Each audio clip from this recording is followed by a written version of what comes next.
책가세가 들려주는 이야기, 책들이.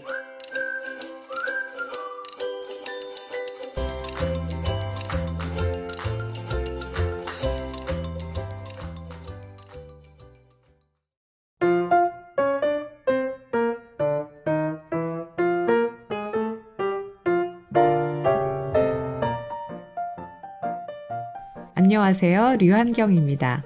저는 책들이 팟캐스트에서 코너를 3가지를 진행하고 있는데요. 주제별로 책을 큐레이션해서 소개하는 책모아 큐레이션, 또 재미있게 즐길 수 있는 책 한 권씩을 소개하는 책모아 놀이터, 그리고 책에 대한 여러 고민을 풀어보는 책모아 고민 상담, 이렇게 3가지입니다. 다양하게 준비하고 있는 만큼 여러 코너를 골라서 들어보시면 좋겠고요. 오늘은 책모아 고민 상담의 문을 열어보겠습니다. 책모아 고민 상담 7번째는 어떤 마음으로 독서 교육을 하면 좋을까를 생각해보는 시간을 함께합니다.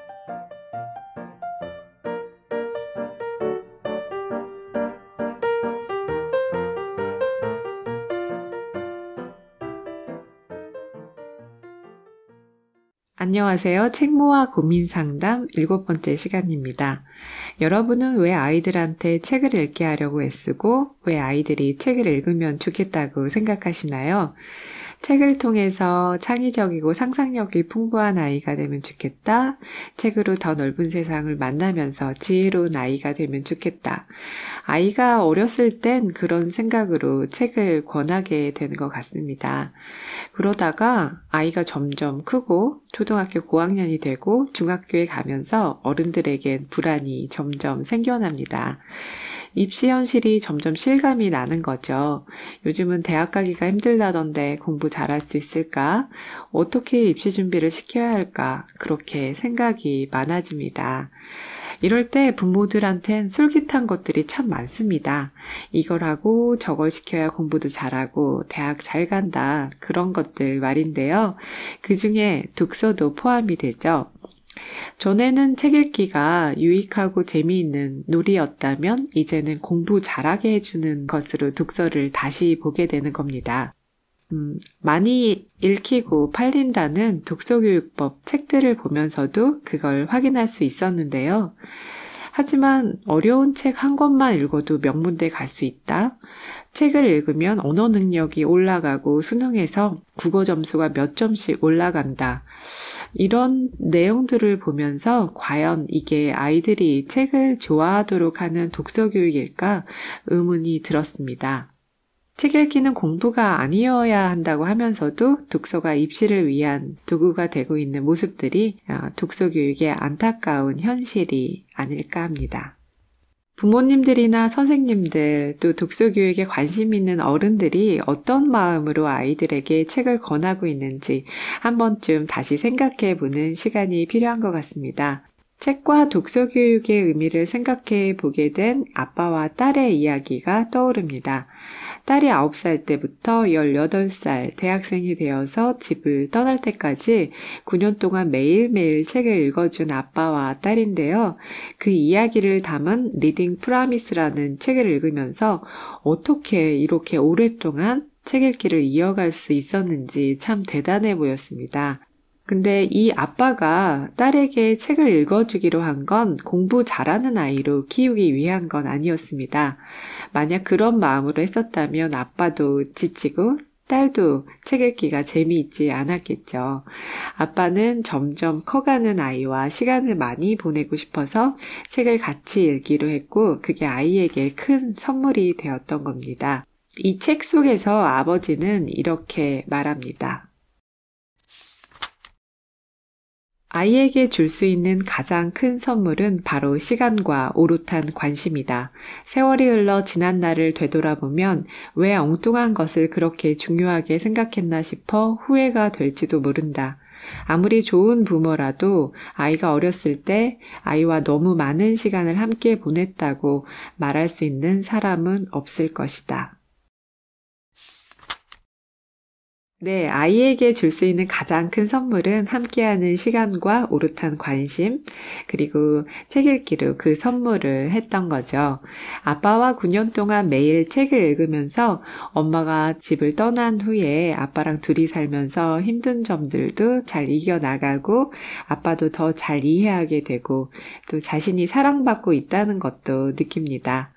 이렇게 책은 아빠와 딸의 소통의 징검다리였고 또 다양한 세상을 만나는 디딤돌이 되기도 했고요. 책을 읽는 세월 동안 딸은 멋지고 훌륭하게 자랐습니다. 이렇게 책을 통해 어른과 아이가 더 많은 시간을 보내면서 함께 성장하고 더 좋은 관계를 맺을 수 있으면 그걸로도 충분히 좋은 게 아닐까요? 물론 책을 읽으면 국어도 잘하고 모든 과목 공부에 필요한 독해 능력이나 배경 지식도 기르고 공부 잘하는 아이가 될 확률도 있습니다. 하지만 책을 통해서 사고력도 좋아지고 아는 것도 많아졌지만 그게 꼭 점수와 연결되는 건 아닐 수도 있습니다. 책은 많이 읽었는데 왜 국어 성적은 안 나올까요? 이렇게 고민하는 분들도 있으시더라고요. 꼭 시험 성적을 위해 책을 읽는 건 아니잖아요. 점수가 안 나온다고 그동안 책을 괜히 읽었다고 생각하는 분들도 있으실까요?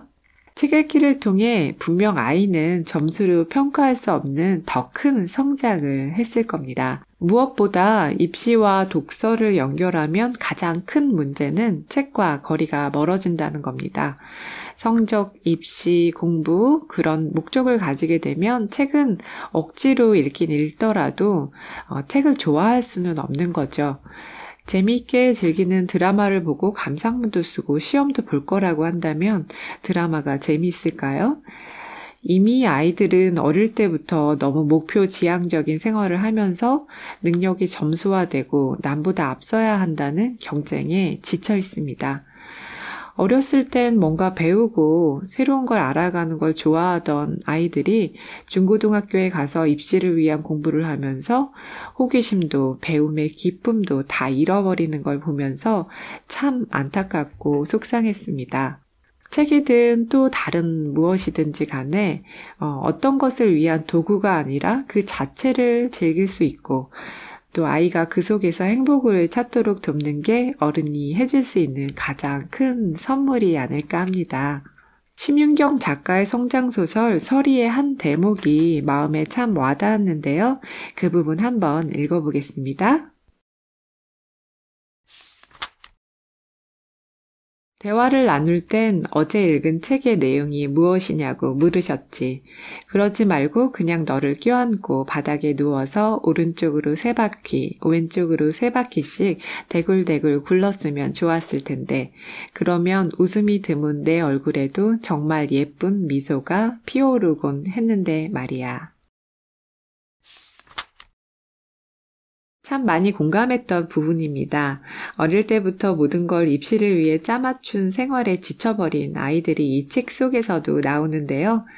그냥 아이를 이렇게 안아주고 응원해주면 아이는 더 행복해질 수 있습니다. 공부 잘하는 아이로 만들기 위해 책을 읽히는 것보다 책을 즐기고 책과 함께 놀면서 아이들은 더 크게 성장하고 더 멋진 사람이 될 수 있습니다.